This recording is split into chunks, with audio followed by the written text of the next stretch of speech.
Radio Publique Africaine.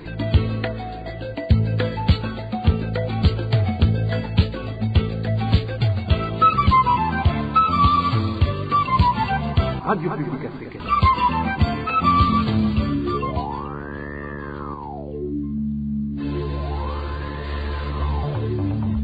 C'est le moment de suivre le journal parlé en français. À la présentation, Onésime Dushimakite. Nous sommes le samedi 16 octobre 2021. Au sommaire de cette édition, aucun parti politique ou une quelconque organisation n'est habilité pour qualifier les crimes de génocide. Cela relève des attributions des experts des Nations Unies. Ont réagi certains politiciens burundais sur la déclaration du parti Frodebu qui affirme qu'il y a eu un génocide des Hutus en 1972 au Burundi. Au sommaire également, les enseignants burundais ne sont pas responsables de la dégradation de la qualité de l'enseignement. Le manque de matériel didactique, des classes pléthoriques ainsi que le manque d'enseignants en sont les principales causes, selon la coalition des syndicats des enseignants concessionnant ainsi. Dans le mini-magazine au cœur de la société d'aujourd'hui, nous vous parlons des suggestions de l'ICOM à l'endroit du gouvernement burundais sur les prescriptions des vaccins anti-Covid-19 récemment déployés dans le pays. Voilà pour le sommaire.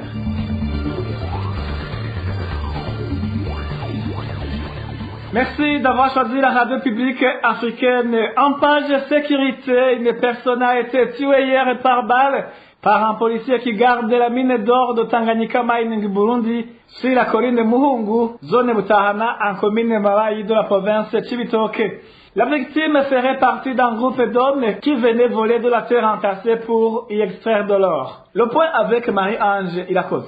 C'était tard la nuit dernière, vers 1h du matin, quand des crépitements d'armes se sont fait entendre à Muhungu, zone Butahana, commune Mabayi de la province Cibitoke, dans la localité où se trouvent les stocks de la société Tanganyika Mining Burundi. Un des policiers qui garde les biens de cette société venait de tirer sur une personne.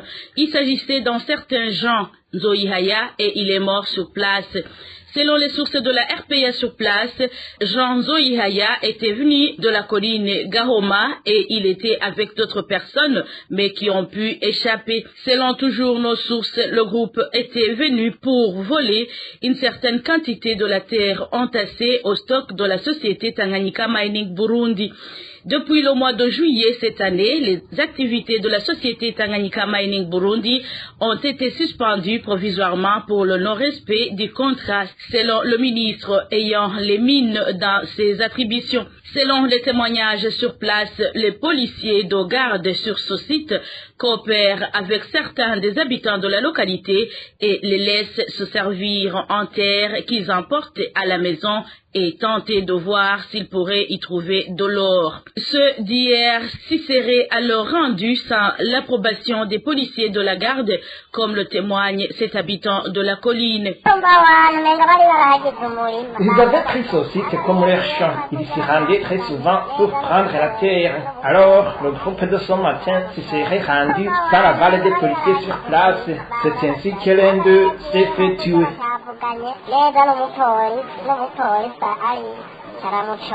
L'administration confirme cette mort. Elle indique aussi que les vols dans la mine d'or sont fréquents, mais que souvent ça finisse dans des drames. Elle précise que dernièrement, une autre personne qui tentait de voler dans une mine d'or d'autrui est morte, emportée par la terre qui s'est écroulée sur elle. Merci Marie-Ange. Et à cause, je vous le disais en titre, aucun parti politique ou une quelconque organisation n'est habilité pour qualifier les crimes de génocide. Cela relève des attributions des experts de l'ONU. Réaction de Frédéric Bambunyumvira, ancien vice-président de la République burundaise, sur la déclaration du président Sahwanya Frodebu, qui affirme qu'il y a eu un génocide des Hutus en 1972 au Burundi. Frédéric Bambunyumvira ajoute que ces déclarations ont des visées politiques qui profitent au pouvoir en place. Suivez Frédéric Bambunyumvira. En réalité, cette question avait été étudiée en profondeur à Arusha, où il avait été dégagé les conclusions selon lesquelles il fallait qu'il y ait une commission vérité-réconciliation, mais doublée d'une commission d'enquête judiciaire pour déterminer les crimes commis. Au bout de cette enquête, on devrait savoir des crimes ordinaires, des crimes extraordinaires, des crimes qui peuvent être justement l'objet de la réconciliation et d'autres qui devraient être l'objet des poursuites judiciaires parce que étant des crimes inamnistiables. C'est ça le nœud du problème. Du temps du débat entre le gouvernement du CNDD-FDD et les Nations Unies sur la CVR et cette commission d'enquête, il a été décidé qu'il soit mis sur pied un tribunal spécial et avec un procureur. Mais ce procureur ne devrait pas dépendre des structures locales. Ça veut dire qu'il ne devrait pas dépendre du gouvernement du Burundi. Parce que ce tribunal devrait être composé des Burundais et des internationaux. Et pourtant que c'était comme cela conçu, il fallait que le procureur soit un peu plus libre, qu'il ait des coudées franches dans la façon de décider, ce que ne voulait pas le CNDD-FDD. Voilà le nœud du problème. Parce que le CNDD-FDD a gardé sa position, les Nations Unies ont gardé leur position, et finalement, la question n'a pas trouvé de voie de sortie, et le CNDD-FDD a cherché à l'orienter comme il entend. C'est dans ce sens qu'aujourd'hui, il y a des partis politiques ou des responsables des partis politiques. Ce ne sont pas des partis qui sont consultés, ce sont des responsables qui sont souvent utilisés pour prendre position. Et c'est dans ce sens-là qu'aujourd'hui, cette question de génocide de 72 est en train d'être exploitée pour des raisons politiques. Il est très clair. Je rappelle que cette CVR n'a pas les prérogatives de décider qu'il s'agit d'un génocide ou des Tutsis, des Hutus, parce que ça doit être fait par des spécialistes des Nations Unies qui doivent nous dire qu'il y a eu génocide ou pas. C'est pour cette raison que l'accord d'Arusha avait décidé qu'il y ait cette commission d'enquête judiciaire qui viendrait s'appuyer sur différents rapports qui avaient été produits dans ce sens. Et à partir de ces rapports, cette commission d'enquête devrait pratiquement trancher. Donc ce travail n'a pas encore eu lieu, à tel point qu'aujourd'hui, aucun parti politique, aucune organisation n'a le droit de qualifier ces crimes-là en dehors justement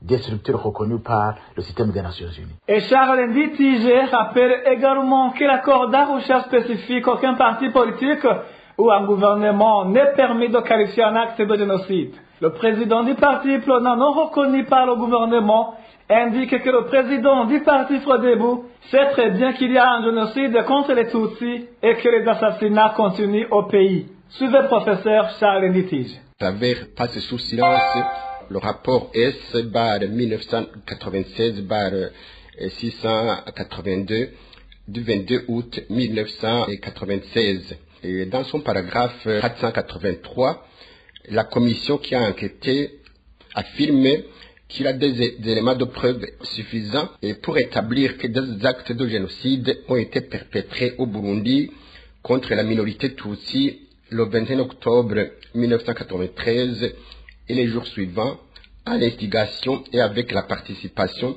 de certains militants et responsables Hutus du Frodebu, y compris au niveau des communes.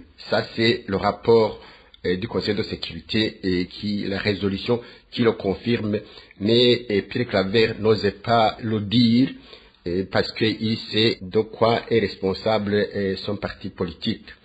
En plus, ce qu'il dit comme le CNDD-FDD est contraire à ce qui est prévu dans l'accord d'Arusha et même dans les pratiques courantes. Normalement, aucun pays et aucun gouvernement, aucun parti politique, encore moins une personne, n'est autorisé à qualifier tel acte de génocide, de crime de guerre ou de crime contre l'humanité.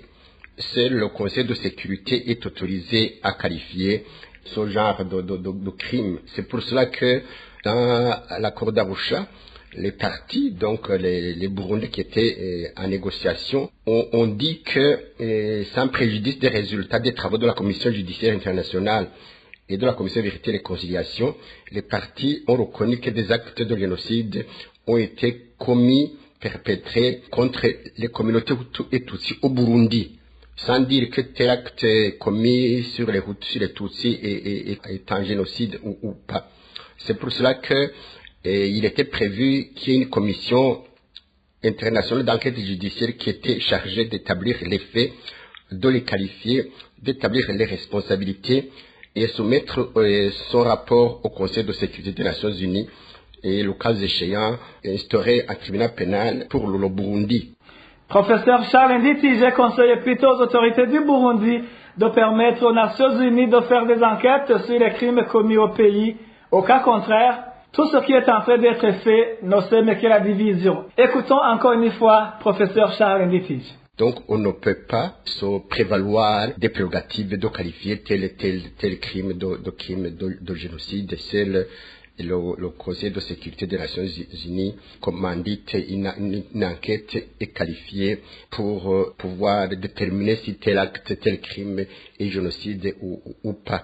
C'est pour cela que la commission Vérité et Réconciliation rame et navigue à contre-courant. Et loin d'établir la vérité et de réconcilier, c'est plutôt une commission qui sème la division, qui sème la haine, parce que elle a en partie pris et met des crimes qui ont été commis et elle se permet de qualifier tel crime de génocide alors qu'elle n'en a pas les prérogatives. C'est pour ça que nous prenons comme nul le fait qu'ils disent que le CNDD-FDD devrait qualifier les crimes commis en 1972 de crimes de génocide. Le gouvernement CNDD-FDD n'a pas les prérogatives, donc ce qu'elle va dire sera nul et de nul effet. Malheureusement, évidemment, ça va coûter la vie à des gens. On a déjà commencé à le voir, c'est dommage, mais tout reste à refaire. On devra normalement mettre sur pied cette commission. C'était professeur Charles Nditije, président du parti pendant non reconnu par le gouvernement burundais. Après cette courte pause, nous poursuivons avec la page gouvernance. Le président de la République a pour la deuxième fois reconnu qu'il y a eu détournement des fonds destinés au projet de construction du barrage de Manda. Lors de sa descente sur terre ce vendredi, Évariste Ndayishimiye a donné 2 semaines au ministre d'énergie et des mines pour lui remettre le rapport afin de poursuivre les responsables de ces détournements. Suivez Évariste Ndayishimiye, président du Burundi.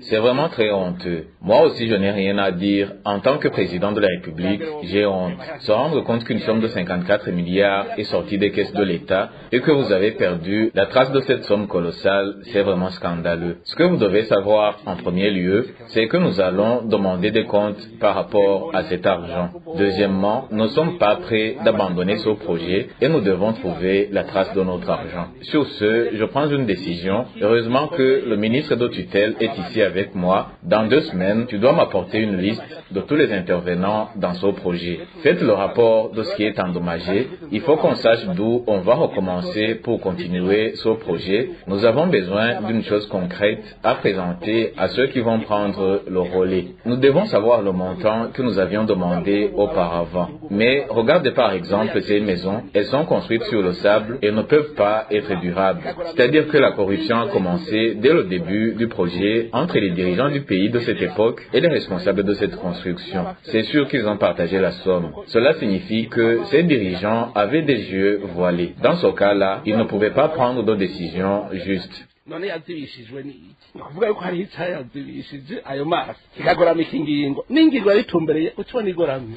Le président Évariste Ndayishimiye a été traduit en français par mon confrère Eloge Divelle Mecha. Ce projet de construction du barrage électrique de Manda a débuté en 2011, mais les activités sont suspendues depuis quelques années. Les constructions déjà faites commencent à se détruire. En page éducation, la qualité de l'enseignement ne cesse de se dégrader au Burundi depuis un certain temps.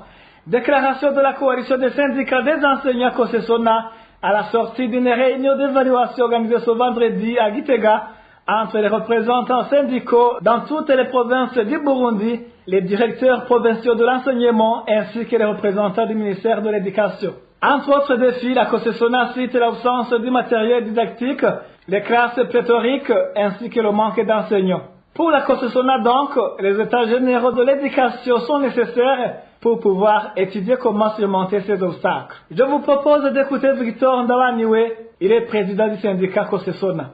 Au regard de ce qui s'est passé l'année passée, il a été clair que la conjugaison des efforts doit être menée du côté des syndicats, du côté du ministère, pour qu'on puisse canaliser notre système éducatif vers les souhaits des pouvoirs publics. Comme vous le savez, certains défis ne manquent pas, c'est normal.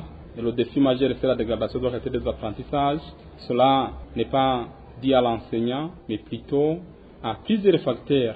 Surtout, le facteur important, ce sont les conditions, les circonstances, les crises perpétuelles que notre pays a traversées, qui a occasionné des conditions de vie et de travail qui n'est pas du tout admirable. Et c'est dans ce sens que les deux parties, donc tous les partenaires de l'éducation, devraient se mettre ensemble pour réfléchir ensemble. Voire même, il s'avère nécessaire de convoquer les états généraux de l'éducation pour pouvoir redresser certaines situations malheureuses qui hantent notre système éducatif. Donc, l'absence des équipements de sport pédagogique appropriés, les effectifs pléthoriques dans les salles de classe, l'absence des enseignants en nombre et en qualification. Donc, vous voyez bel et bien que ce système comprend beaucoup de défis qui nécessite une mobilisation de tous les partenaires afin qu'on puisse s'asseoir et trouver solution à ce défi. Et sinon, au niveau des défis déjà soulevés, les syndicats sont déjà prononcés, ils sont clairs. Ils ne sont pas là pour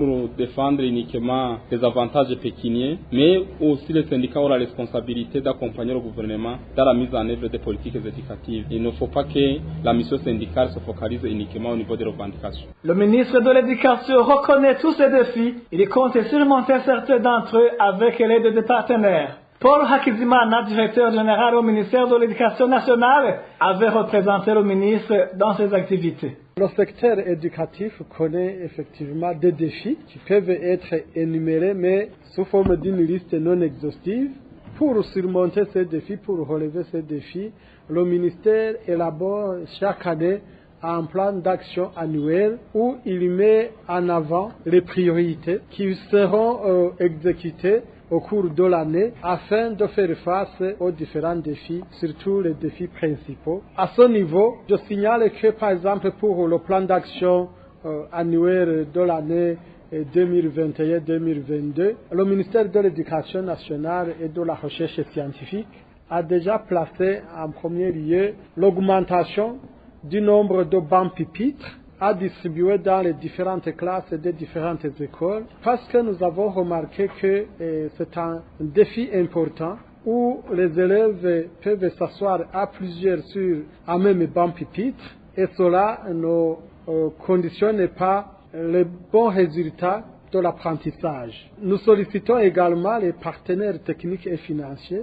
pour compléter et pour nous soutenir davantage pour faire face à ce défi parce que le nombre d'écoles continue d'augmenter et nous nous retrouvons dans une situation où les bancs pupitres peuvent être en nombre insuffisant par rapport aux besoins. Un autre élément prioritaire que le ministère de l'Éducation nationale et de la recherche scientifique a mis en avant, c'est le recrutement d'enseignants. Et chaque année, le gouvernement, qui soutient toujours le secteur de l'éducation comme tous les autres secteurs de la vie nationale, autorise le recrutement de 1000 enseignants qui s'ajoutent aux enseignants qui étaient déjà en fonction.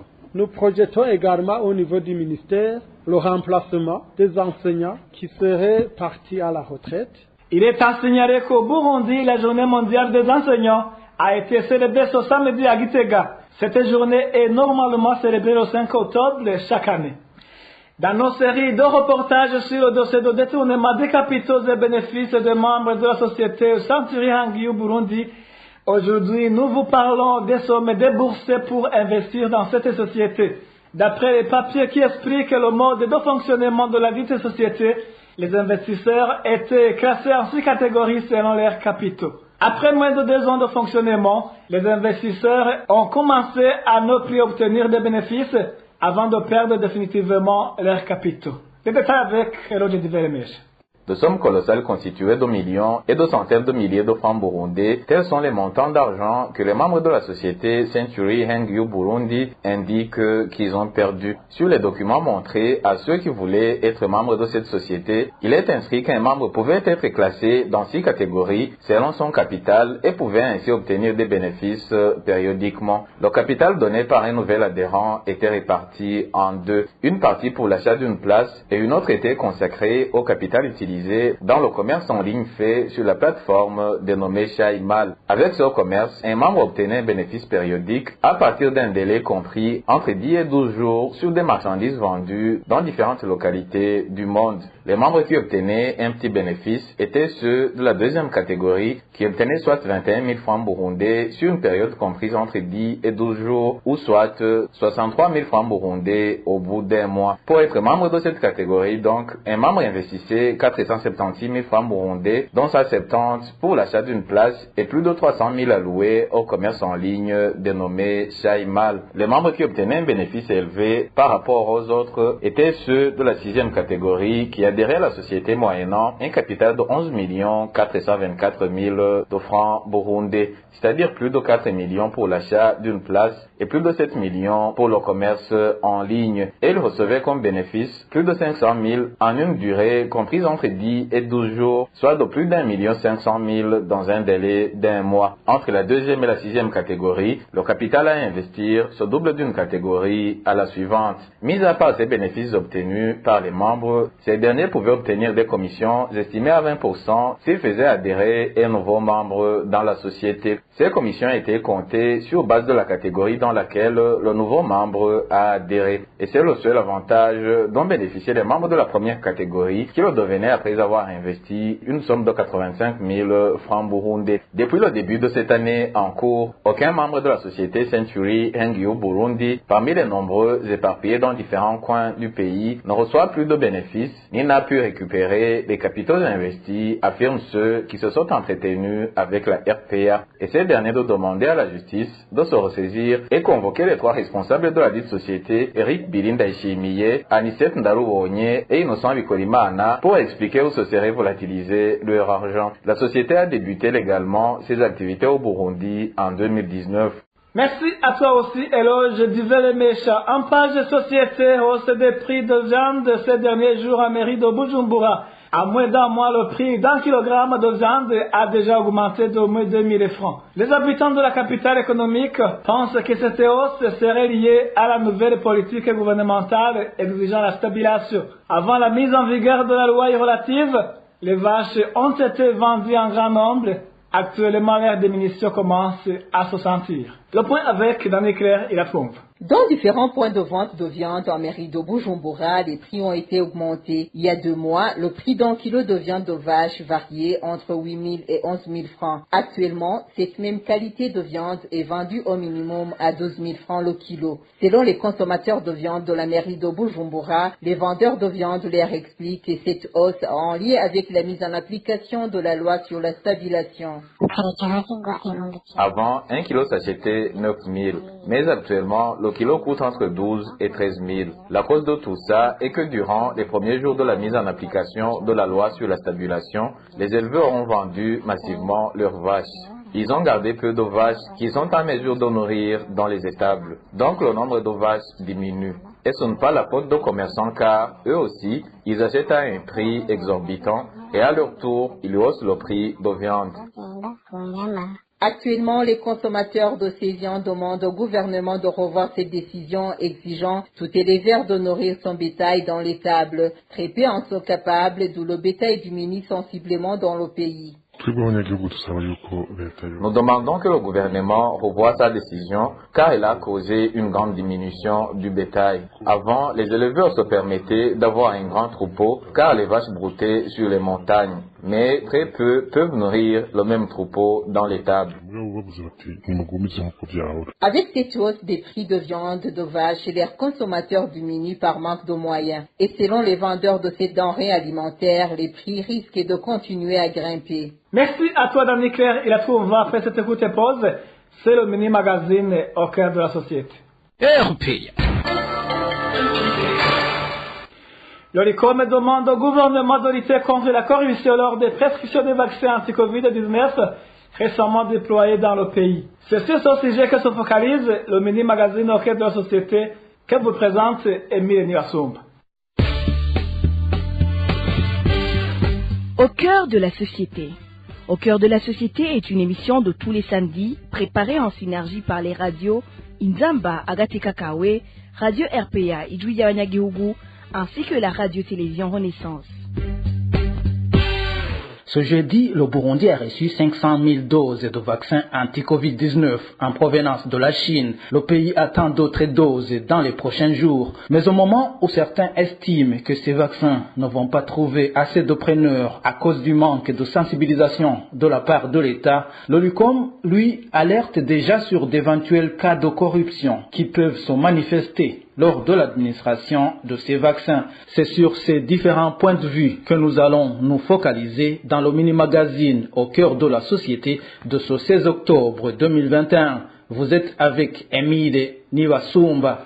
À la réception de 500 000 doses de vaccins anti-Covid de l'entreprise chinoise Sinopharm ce jeudi, le ministre de la Santé publique, Tade Ndikumana, a déclaré que ceux qui souhaitent se faire vacciner doivent d'abord se faire enregistrer. Le vaccin ne vient pas remplacer les mesures d'hygiène et les mesures de barrière. C'est très important. C'est ainsi que nous allons continuer à mettre en application la recommandation du gouvernement qui consiste à se faire dépister, à observer les mesures d'hygiène et les mesures de barrière. Le vaccin vient compléter le package de prévention. Comme les vaccins doivent être conservés dans un endroit sécurisé et qui respecte la chaîne de froid, entre -2 et -8, et la population qui le désire, on va ouvrir les inscriptions parce que ça sera fait sur base de volontariat et ces prescriptions aussi vont être suivies par la signature du consentement. L'OMS recommande que celui qui a besoin d'avoir les 2 doses puisse signer le consentement. On va pouvoir mettre à la disposition de la population qui le désire des sites d'inscription pour qu'on puisse savoir finalement quel est le nombre de personnes qui désirent avoir un vaccin, que ce soit ici à Bujumbura, dans les différents quartiers, mais aussi à l'intérieur du pays. Cela permettra à ce qu'on puisse savoir le plan de redéploiement, savoir le nombre de vaccins dans des conditions sécurisées qui seront redéployés au sud de la ville, ici au PV ou dans les différents sites. On demandera à celui qui le désire de pouvoir se faire dépister aussi, savoir s'il n'a pas déjà le virus, et ainsi procéder à la vaccination volontaire. À cause du manque de sensibilisation de la part du gouvernement burundais, certains estiment que ces vaccins ne trouveront pas assez de preneurs. Mais selon l'ORICOM, plusieurs Burundais vont se faire vacciner parce qu'il y en a qui se rendaient jusqu'ici à l'étranger pour chercher ce vaccin. Le président de cet observatoire de lutte contre la corruption et les malversations économiques, Gabriel Rufyiri, demande au gouvernement de lutter contre les cas de corruption lors de l'administration de ce vaccin. Pour l'ORICOM, il est clair que les citoyens burundais veulent se faire vacciner du simple fait que déjà, malgré que les autorités burundaises ne donnent pas un message clair en matière de vaccination, ils vont dans les pays limitrophes, notamment au Rwanda, en Tanzanie, en Ouganda et au Kenya. Mais en aval, il y a les citoyens qui vont chercher ces vaccins, d'abord parce qu'ils veulent se faire vacciner pour se protéger. C'est clair, il y a certaines autorités qui vont exiger la corruption d'un côté, mais de l'autre côté, il y a des gens qui voyagent. Vous savez que beaucoup de pays exigent que les ressortissants étrangers qui veulent aller dans les pays doivent se faire vacciner avant d'accéder sur le territoire. Donc, vous voyez que on va assister à de faux documents qui sont d'abord obtenus par voie frauduleuse, mais des documents qui sont donnés par, bien évidemment, les autorités. C'est la raison pour laquelle le gouvernement doit tout faire pour lutter contre la corruption, le favoritisme, le clientélisme, la fraude. Le Burundi attend plus de 2 millions de doses de vaccins anti-Covid d'ici la fin de ce mois d'octobre. Pour le vaccin de Sinopharm déjà déployé dans le pays, chacun a besoin de 2 doses pour être complètement vacciné. L'intervalle entre les 2 doses étant de 3 à 4 semaines selon l'Organisation mondiale de la santé. Et voilà, c'est par ici que nous mettons un point final au mini-magazine au cœur de la société. Vous étiez avec Émile Niwasumba à la présentation. Au revoir. C'était l'émission Au cœur de la société. Merci à toi aussi, Émile Niwasumba. Merci, mesdames et messieurs, de votre oreille attentive. Ainsi s'achève cette édition de ce samedi 16 octobre 2021. À la présentation, vous étiez avec Onésime Dushimagidze. Bon week-end à tous.